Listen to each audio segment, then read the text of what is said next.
नमस्कार दोस्तों, स्वागत है आप सभी को रेशनल हिस्ट्री चैनल में। तो आज हम आ गए हैं गुलामगिरी किताब लेकर, जो हम बात किए थे कल पार्ट 4 के बारे में। तो आज उसी अध्याय में अभी तक जो बाकी था, आज हम उस अध्याय को स्टार्ट करेंगे। तो आप प्लीज़ इस वीडियो में अंत तक बने रहें और आगे क्या हुआ आइए हम देखते हैं। अब उन गुलामों में और इन गुलामों में फ़र्क इतना ही होगा कि पहले प्रकार के गुलामों को ब्राह्मण पुरोहित ने अपने बर्बर हमलों से पराजित करके गुलाम बनाया था। शेष बातों में इनकी और उनकी स्थिति समान है। इनकी स्थिति में और उन गुलामों की स्थिति में बहुत फर्क नहीं है। उन्होंने जिस प्रकार की मुसीबतों को बर्दाश्त किया है, वह सभी मुसीबतें शूद्र आदि अति शूद्रों ने ब्राह्मण पंडा पुरोहित से सही है। यदि यह कहा जाए कि उन लोगों से भी ज़्यादा की जातियाता इन शूद्रादि एवं अति शूद्रों को बर्दाश्त करना पड़ा था, तो इनमें से किसी तरह का संदेह नहीं होना चाहिए। उन लोगों को जो जुल्म सहना पड़ा, उनकी एक दास्तान सुनते ही किसी भी पत्थर दिल आदमी को ही नहीं बल्कि साक्षात पत्थर भी पिघल कर उसमें से पीड़ाओं के आंसुओं की बाढ़ बह निकल पड़ेगी। उस बाढ़ से धरती पर इतना बहाव होगा कि जिसके पूर्वजों ने शूद्र आदि एवं अति शूद्रों को गुलाम बनाया, उनके वंशज आज जो ब्राह्मण पुरोहित भाई है, वे अपने पूर्वजों की तरह पत्थर दिल नहीं है, बल्कि अपने अंदर की मनुष्यता को जागृत रखकर सोचते हैं। हमारे दयालु अंग्रेज सरकार को शूद्र आदि एवं अति शूद्रों ने ब्राह्मण पंडा पुरोहित से किस किस प्रकार का जुल्म सहा है और आज भी सह रहे हैं, इनके बारे में कुछ भी मालूमात नहीं है। वे लोग यदि इस संबंध में पूछताछ करके कुछ जानकारी हासिल करने की कोशिश करेंगे तो उन्हें समझ में आ जाएगा कि हमने हिंदुस्तान का जो इतिहास लिखा है, उसमें एक बहुत बड़े और बहुत ही महत्वपूर्ण हिस्से को नज़रअंदाज किया है। उन लोगों को एक बार भी शूद्र आदि एवं अति शूद्रों के दुख दर्दों की जानकारी मिल जाए तो उन लोगों की सच्चाई समझ में आ जाएगी। दुष्ट लोगों द्वारा सताए हुए ऐसे लोगों की उपमा देना हो तो शूद्र आदि एवं अति शूद्रों की उपमा उचित होगी। ऐसा मुझे लगता है कि उससे कवि को बहुत दुख होगा। वह कुछ अच्छा भी लगेगा कि आज तक कविताओं में उसकी करुणा रस की पूरी तस्वीर श्रोताओं के मन में स्थापित करने के लिए कल्पना की ऊंची उड़ान भरनी पड़ती थी, लेकिन अब उन्हें इस तरह की काल्पनिक दिमागी कसरत करने की जरूरत नहीं पड़ेगी, क्योंकि अब उन्हें यह स्वयं विज्ञों का निंदा इतिहास मिल गया है। यदि यही है तो आज के शूद्र आदि एवं अति शूद्रों के लिए और दिमाग अपने पूर्वजों की दास्ताने में सुनकर पीड़ित होते होंगे, तो इसमें कुछ भी आश्चर्य नहीं होना चाहिए। कारण हम जिनके वंश में पैदा हुए हैं, जिससे हमारा खून का रिश्ता है, उनकी पीड़ा से हमारा पीड़ित होना स्वाभाविक है। किसी समय ब्राह्मणों की राज सत्ता में हमारे पूर्वजों पर जो कुछ अत्याचार हुए हैं, उनकी याद आते ही हमारा मन घबराकर थरथराने लगता है। मन में इस तरह के विचार आने शुरू हो जाते हैं यदि जिन घटनाओं की याद भी हमें इतनी पीड़ादायी है, तो जिन्होंने उन अत्याचारों को सहा है, उनके मन की उस समय स्थिति किस प्रकार रही होगी, यह तो वे ही जान सकते हैं। इनकी अच्छी मिसाल हमारे ब्राह्मण भाइयों के धर्मशास्त्र में ही मिलती है। वह यह कि इस देश के मूल निवासी क्षत्रिय लोगों के साथ ब्राह्मण पुरोहित वर्ग के मुखिया परशुराम जैसे व्यक्ति ने कितनी क्रूरता बरसती है, यही इस ग्रंथ में बताने का प्रयास किया गया है।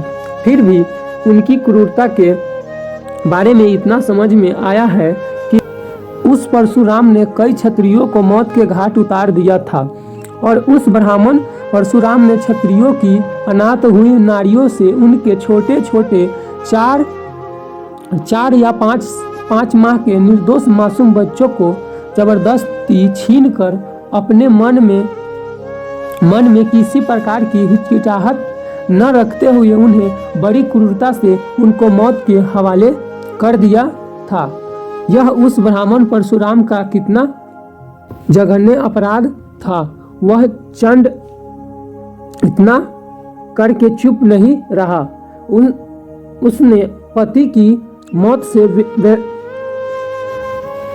व्यथित कई नारियों को, जो अपने पेट के गर्भ की रक्षा के लिए बड़े दुखित मन से जंगलों में पहाड़ों में भागे जा रही थी, उनका शिकारी की तरह पीछा करके उन्हें पकड़ लाया, और प्रस्तुति के पश्चात जब उसे यह पता चलता है कि पुत्र की प्राप्ति हुई है, तो वह चंड आता और प्रस्तुता नारियों को कत्ल कर देता था।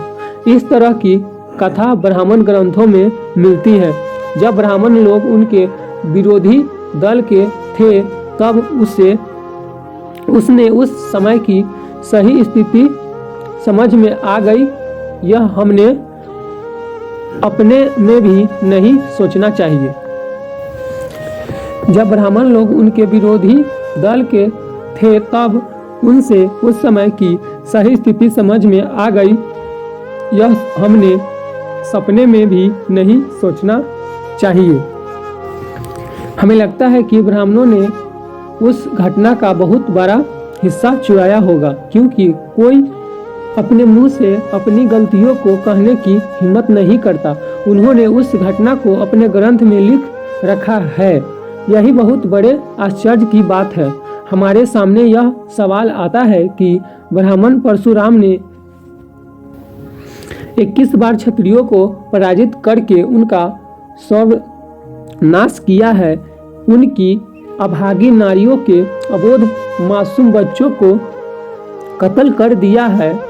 इसमें उसने बड़ा पुरुषार्थ किया, और उनकी यह बहादुरी बाद में आने वाली पीढ़ियों को भी मालूम हो।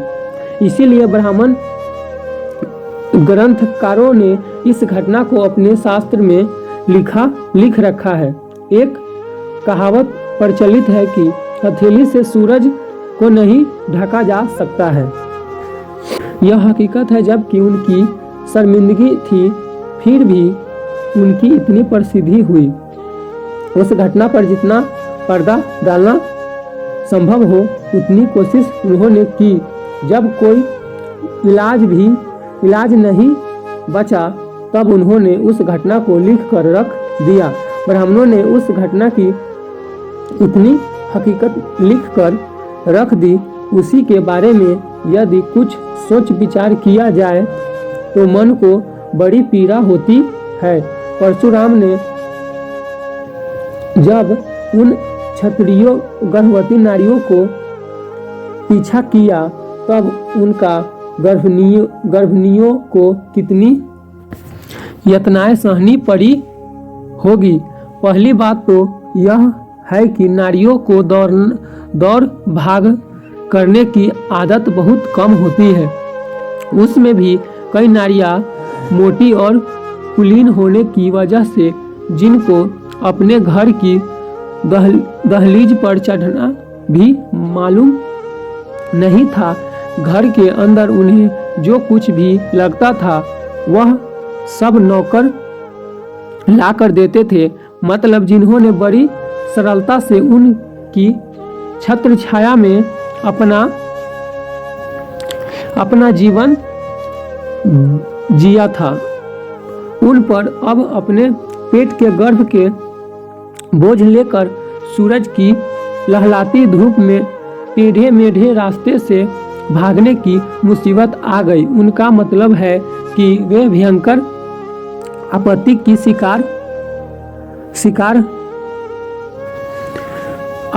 शिकार हुई।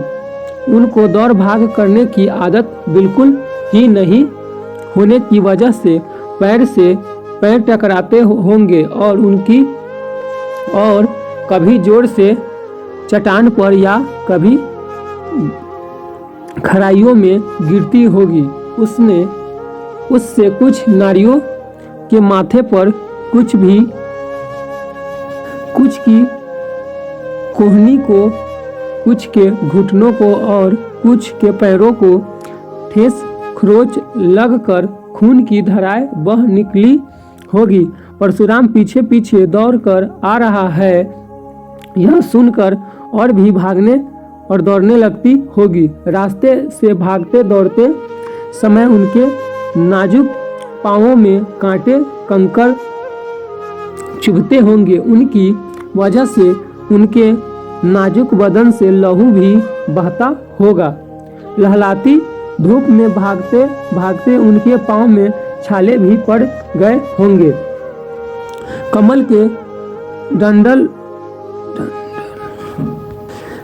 के डंठल के सामने नाजुक नीलवर्ण कांति मुरझा गई होगी।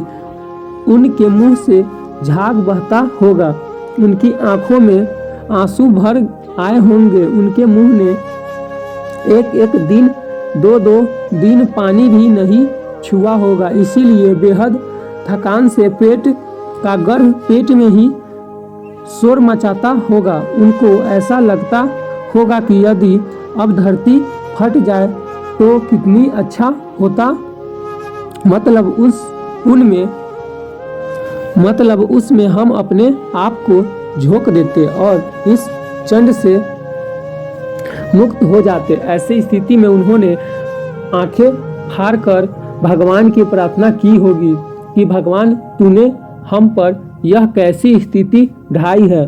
हम स्वयं बलहीन है, इसलिए हमको अबला कहा जाता है। हमें हमारे पतियों का जो कुछ बल प्राप्त था वह भी इस चंड ने छीन लिया। यह सब मुझे मालूम होने पर भी तू बुज़दिल होकर कायर की तरह हमारी कितना इम्तिहान ले रहा है। जिसने हमारे शौहर को जान से मार डाला और हम अबलाओं पर हथियार उठाए हैं, वह इसी में अपना पुरुषार्थ समझता है। ऐसे दुष्ट अपराधी के अपराधों को देखकर तू अंधा क्यों बन बैठा है। इस तरह नारियां बेसहारा होकर किसी के सहारे हेतु ईश्वर से याचना कर रही थी। उसी समय चंड परशुराम वहां पहुंचकर क्या उसने उन अबलाओं को नहीं भगाया होगा। फिर तो उनके यत्नों को कोई सीमा ही नहीं रही होगी। उसमें से कुछ नारियों ने बेहिसाब चिल्लाकर चीखकर क्या अपनी जान नहीं गंवाई होगी।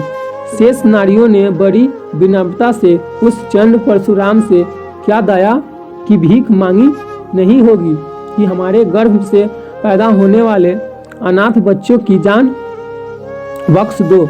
हम सभी आपके सामने अपना आंचल पसार रहे हैं, आप हम पर इतनी दया करो। अगर आप चाहते हो तो हमारी जान भी ले सकते हो, लेकिन हमारे इन मासूम बच्चों की जान न लो।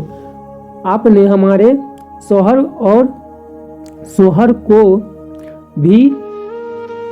को बड़ी बेरहमी से मौत के घाट उतार दिया है। इसीलिए हमें वे समय वैध व प्राप्त हुआ है।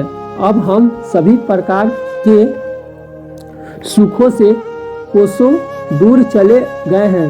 अब हमें आगे बाल बच्चे होने की कोई उम्मीद नहीं है। अब हमारा सारा ध्यान इन बच्चों की ओर लगा हुआ है। अब हमें इतना ही सुख चाहिए। हमारे सुख की आशा हमारे ये जो मासूम बच्चे हैं उनको भी जान से मार कर आप हमें क्यों तड़पते देखना चाहते हो। हम आपसे इतनी ही भीख मांगते हैं कि वैसे तो हम आपके धर्म की ही संतान हैं, किसी भी तरह से क्यों न हो आप हम पर रहम कीजिए। इतने करुणापूर्ण और भावपूर्ण शब्दों से उस चंड परशुराम का दिल तो पिघल जाना चाहिए था, लेकिन आखिर पत्थर ही साबित हुआ। वह उनके नवजात शिशु छीनने लगा। तब नवजात शिशुओं की रक्षा के लिए वह उन पर औंधी गिर पड़ी होगी और गर्दन झुकाकर कह रही होगी कि हे परशुराम, आपको यदि इन नवजात शिशुओं की जान ही लेनी है तो सबसे पहले यही बेहतर होगा कि हमारे सिर कटवा लो, फिर हमारे पश्चात आप जो करना चाहे सो कर लो, किंतु हमारी आंखों के सामने हमारे इन नन्हे बच्चों की जान न लो। लेकिन कहते हैं न कुत्ते की दुम टेढ़ी की टेढ़ी ही रहती है। उसने कुछ न सुनी। यह कितनी नीचता है। उन नारियों की गोद में खेल रहे उन नवजात शिशुओं को जबरदस्ती छीन लिया गया होगा। तब उन्हें जो यातनाएं हुई होगी तो मानसिक पीड़ा हुई होगी। उस स्थिति को शब्द में व्यक्त करने के लिए हमारे हाथ की कलम भी थरथराने लगती है। खैर, उस जलाद ने उस नवजात शिशुओं की जान उनकी माताओं के सामने ली होगी। उस समय कुछ माताओं ने अपनी छाती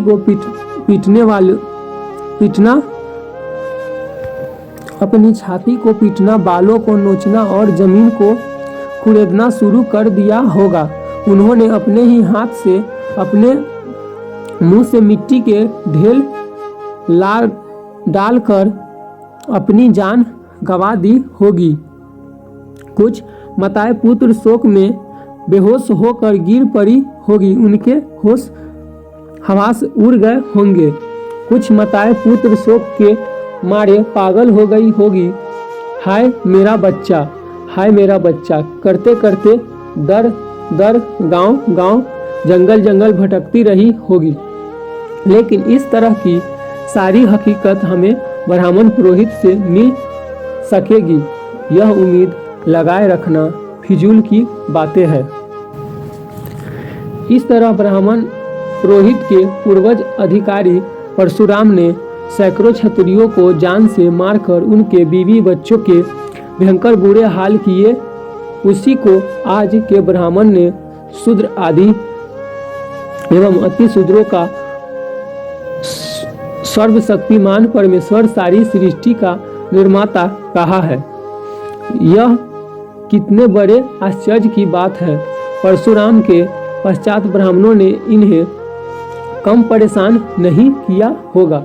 उनको और अपनी ओर से जितना सताया जा सकता है उतना सताने में कोई कसर बाकी छोड़ी नहीं होगी। उन्होंने घृणा से अधिकांश लोगों को भयंकर बुरे हाल किए। इनमें से कुछ लोगों को इमारतों भवनों की नींव में जिंदा गाड़ देने में कोई आनाकानी नहीं की। इसके बारे में इस ग्रंथ में लिखा गया है। उन्होंने इन लोगों को इतना नीच समझा था कि किसी समय कोई शूद्र नदी के किनारे अपने कपड़े धो रहा हो और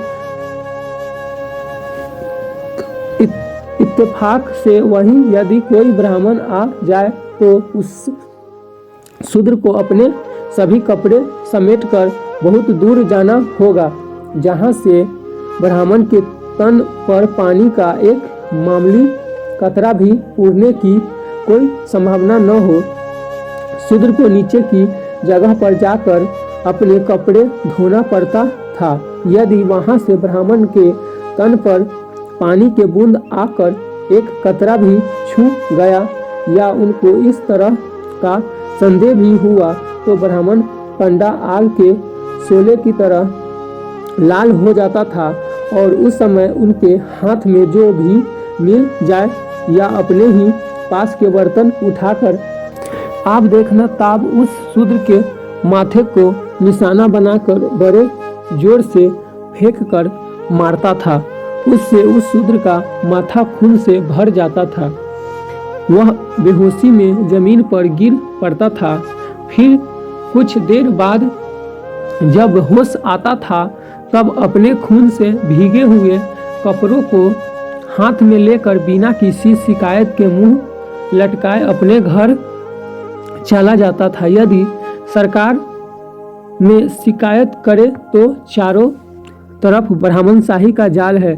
शिकायत करने का खतरा यह रहता था कि खुद को ही सजा भोगने का मौका न आ जाए। अफसोस हे भगवान, यह कितना बड़ा अन्याय है। खैर यह एक दर्द भरी कहानी है, इसीलिए कहना पड़ रहा है, किंतु इस तरह की इससे भी भयंकर घटनाएं घटती थी जिसका दर्द शूद्र आदि अति शूद्रों को बिना शिकायत के सहना पड़ता था। ब्राह्मणवादी राज्यों में शूद्र आदि एवं अति शूद्रों को व्यापार वाणिज्य के लिए या अन्य किसी काम के लिए घूमना हो तो बड़ी कठिनाइयों का मुकाबला करना पड़ता था। बड़ी कठिनाइयों बर्दाश्त करनी पड़ती थी।